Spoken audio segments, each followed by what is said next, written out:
이렇게 이 인간관계를 회복하려고 하는 이 노력을 하나님은 어떻게 보실까요? 이렇게 되어 있습니다. 잠언 21장 3절에 보면은 공의와 정의를 행하는 것은 제사 드리는 것보다 여호와께서 기쁘게 여기시느니라. 공의와 정의를 행하는 것은 제사 드리는 것보다 여호와께서 기쁘게 여기시느니라. 마태복음 5장입니다. 그러므로 예물을 제단에 드리려다가 거기서 내 형제에게 원망 들을 만한 일이 있는 것이 생각나거든 예물을 제단 앞에 두고 먼저 가서 형제와 화목하고 그 후에 와서 예물을 드리라. 먼저 가서 형제와 화목하고 그 후에 와서 예물을 드리라. 우리가 잘못 들었을까요? 잘못 들은 게 아닙니다. 여기 어떻게 기록이 되어 있는가 하면은 공의와 정의를 행하는 것은 제사 드리는 것보다 여호와께서 기쁘게 여기시느니라. 요즘 말로 하면은 예배보다도 바깥에서 정직하게 사는 게 하나님은 더 받으신다고 하는 말씀입니다. 그리고 주님이 친히 예물을 제단에 드리려 하다가 예배당에 막 하다가 대비 가다가 갑자기 누구한테 잘못된 게 생각나거든 예배 늦더라도 먼저 그 친구하고 화목하고 나서 예배당에 예배에 오라고 하는 그 말씀입니다. 예물을 제단에 드리려다가 형제에게 원망받을 만한 일이 생각나거든 예물을 제단 앞에 두고 먼저 가서 형제와 화목하고 그 후에 와서 예물을 드리라. 그런데 우리 마음대로 바꾼 우선순위가 이 순입니다. 하나님의 말씀은 예배보다도 형제의 화목이 우선이라고 말씀합니다. 그런데 사님의 말씀은 형제 화목보다 예배다. 이렇게 많은 분들이 많은 교회에서 강조합니다. 우리가 생명을 걸고 예배해야 되겠죠.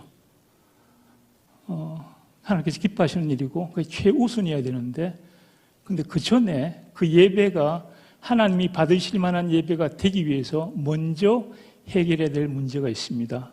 그게 사람에게 원망 들을 만한 일이 있거든 아니면은 공의와 정의를 행하지 못해서 생긴 문제가 있거든 그거 먼저 해결하는 게 우선입니다.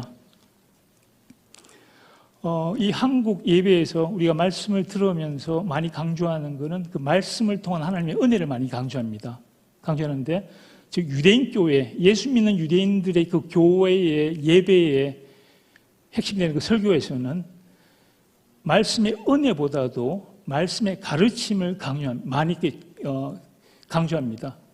그래서 이 설교자가 올라와서 말씀을 읽으면서 이 말씀 가운데 우리가 배우는 게 뭔지 하나님이 뭘 말씀하시는지 보자고 하면서 리무드라고 하는 단어를 씁니다. 리무드, 공부라는 뜻입니다. 이 리무드의 같은 어근을 가진 다른 히브리어가 탈무드입니다.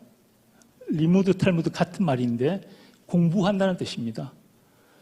탈무드가 뭔가 하면은 탈무드는 하나님의 말씀을 공부하는 것이 하나님의 율법을 공부하는 것이 탈무드입니다. 자, 이 하나님의 율법이 먼저 한번 볼까요? 그리고 율법의 반대편에 서 있는 죄의 의미가 뭔지를 한번 보려고 합니다.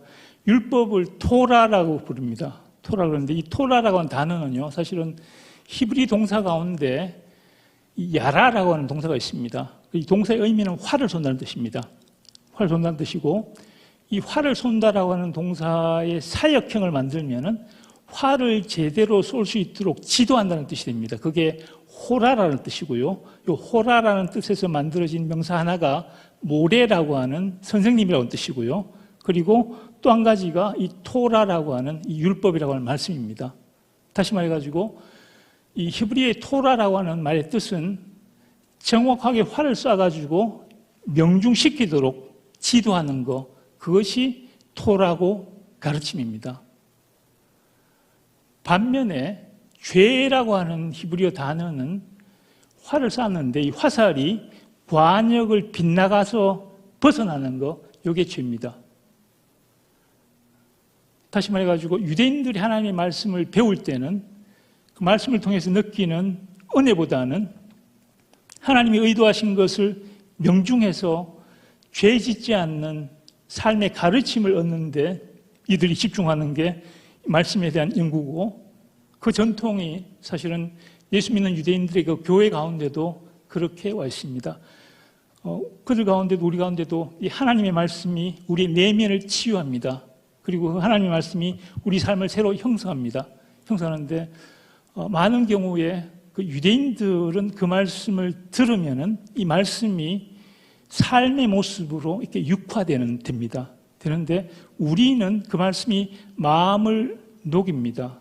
녹이고 난 다음에 마음이 훈훈해지고 푸르졌다가 이게 삶으로 육화되지 못하고 이게 식으면은 다시 한번 더 따뜻함을 이렇게 받아야 되는, 은혜를 받아야지 다시 이렇게 마음의 평안이 있어지는 그런 패턴이, 그래서 두 개가 다 사실은 있어야 되는 부분이 이 하나님의 말씀이 되겠습니다. 이 인간관계 회복을 위해서 노력하는 게 왜 중요할까요? 그것은 하나님께서 이것을 원하시기 때문입니다. 하나님께서 제게 3명의 자녀를 주셨습니다. 예루살렘에서 태어나고 거기서 자라다가 왔는데 애들이 경쟁력이 있습니다. 딸, 아들인데 제가 보기에는 상당히 하나님께서 쓰실 만한 그런 좋은 자녀들 주신 것 같습니다. 그래서 이 개개인을 보면은 생각이 뚜렷하고 개성이 뚜렷하고 그리고 아주 책임감이 있습니다. 그리고 자기가 뭘 하는지 압니다. 그리고 뭘 하지 말아야 되는지도 선명하게 분별하는 그런 아주 좋은 자녀들인데, 근데 이 자녀들이 개개인이 탁월하고 그 개개인이 저에게, 이 아빠에게 상당한 이 존경을 표현하는 그런 자녀들이지만은 그들끼리 다툴 때 사실 제가 가장 실망하게 됩니다. 제가 원하는 거는 그 개개인이 저를 향해서 최선을 해주는 게 아니고, 제가 원하는 거는 요 3명이 화목하는 게 제가 가장 먼저 원하는 겁니다. 우리의 예배에는 하나님의 권속, 하나님의 식구들이 하나님 앞에 한자리에 모이는데 전부 앞만 보고 있습니다.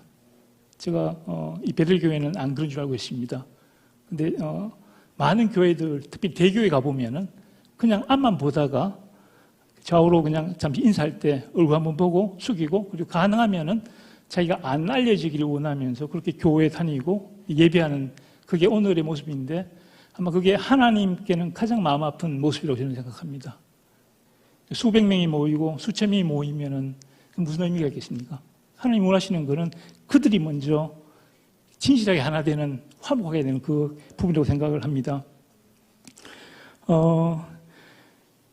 두 번째는 이 인간관계 회복의 노력이 필요한 게, 인간의 이 관계에는 사실은 상호간의 공평과 정의를 행해야지 이 인간관계 기본을 가지고 이 기본 가운데 관계가 회복이 됩니다. 제 어머니 말씀이 그 말씀입니다. 공의와 정의를 행하는 것, 공평과 정의를 행하는 것, 너희들 가운데, 인생들 가운데 행하는 게 제사 드리는 것 하나님 기뻐하신다고 하는 것은 바로 이 부분입니다. 굉장히 보편적입니다. 바깥 세계 정치 지도자들이, 세계적인 리더십들이 이야기하는 게 평화입니다. 평화는 사실은 관계가 회복될 때 평화가 있고, 관계가 깨어지면 그게 전쟁입니다. 국가 간의 관계가 깨어질 때 전쟁이 터집니다. 개인 간의 관계가 깨어질 때 분쟁이 일어나고요. 그리고 관계가 회복이 되고 관계가 정상일 때 사실은 그게 평화고 그게 화목입니다. 이 보편적인 원리입니다. 제가 서울 저 북쪽에 삽니다. 4달 전에 이사를 했습니다. 2층에 2년 살다가 기간이 다 돼가지고 13층으로 이사를 하게 됐는데, 2층에서 이사하면서 한 가지 문제가 있었습니다. 무슨 문제였는가 하면은, 제 아내 친구가 이 안락의자인데, 여왕이 이렇게 앉을 만한 큰 이 카우치를 이렇게 자기들 필요 없다고 줬는데, 제가 이사 들어올 때 2층 베란다를 통해가지고 끈으로 묶고 또 저쪽에서는 끈으로 당겨가지고 밑에 이렇게 부딪히지 않게 해서 들어왔습니다. 이제 13층으로 이사를 가야 되는데, 지게차가 왔는데 이게 나가지 못하는 거죠.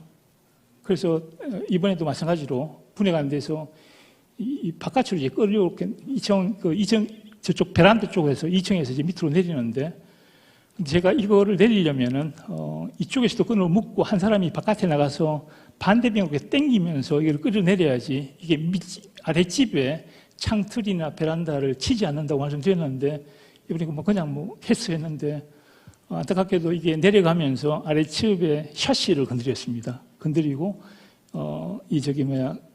모기창이 찢어졌습니다. 찢어졌는데 저는 이제 어이쿠나 했는데 이사하시는 분은 이사하다 보면 그런 일이 있을 수 있다고 아무도 없는데 가자고. 근데 갈 수가 없었습니다. 그래가지고 이제 제가 지금 아랫집에 이렇게 찾아갔는데 제 수희 아저씨가 이 상황을 보시더니 저를 따라 나서 주셨어요. 이 아주머니가 조금 자기 주장을 하시는 그런 조금 이제 그런 분이셨습니다. 그런데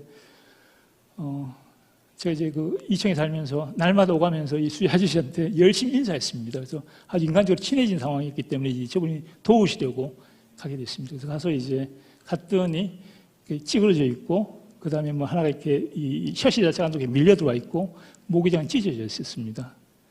그래서 수희 아저씨가 보더니 경비실에 가가지고 망치하고 가져와가지고 두드렸는데 이 샤시에 들어간 부분은 이렇게 들어갔어요. 들어갔고 모기장 찢은 부분만 이제 문제를 해결하는 그런 상황이 됐습니다. 그래서 제가 이사다가 의도지 않게 이렇게 됐다고 했더니 이제 그분이 이것 때문에 찾아온 걸 보시고 그냥 요거만 어떻게 처리해달라고. 그래서 제가 다이소 가가지고 1,000원짜리 땜빵 있지 않습니까?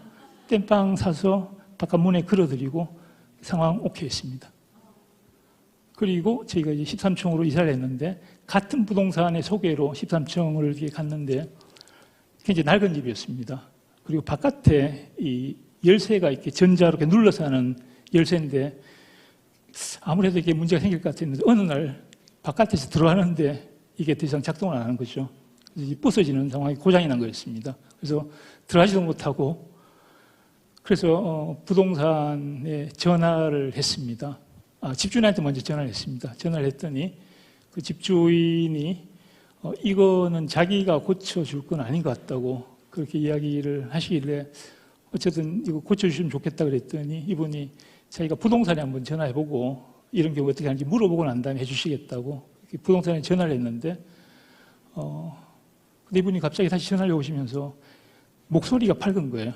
아까까지만 하더라도 가능하면 했는데 아주 밝은 목소리를 하시라고. 그렇게 해서 어쨌든 바깥에 이제 기사를 부르고 그분이 와서 이거를 망치로 두드려서 깨고 다시 해결을 설치를 하고 비용을 이제 제가 보내드리고 다시 송금을 받았습니다. 받았는데 나중에 보니까 이분이 이제 저쪽에 부동산에 전화를 했더니 그 사람들 지난번에 살았던 집에 보니까 청소 깨끗하게 나갔고 그리고 살 때 그 집에 그 욕실에 싱크대하고 거울이 낡았었는데 자기 돈으로 새 거 다 붙여놓고 돈도 요구하지 않고 그렇게 나갔다고. 그래서 이 사람들이 이렇게 고쳐주면은 이 사람들 집 깨끗하게 사용할 거고 당신은 2년 끝나고 나면은 비용을 올려가지고 집도 깨끗해지고 했으니까 올려서 그 보상하면 된다고 그 이야기를 한번 했던 것 같습니다. 그래서 이분이 13만 원쯤이야 하시라고 그랬습니다. 근데 안타깝게도 부동산 3법이 통과되는 바람에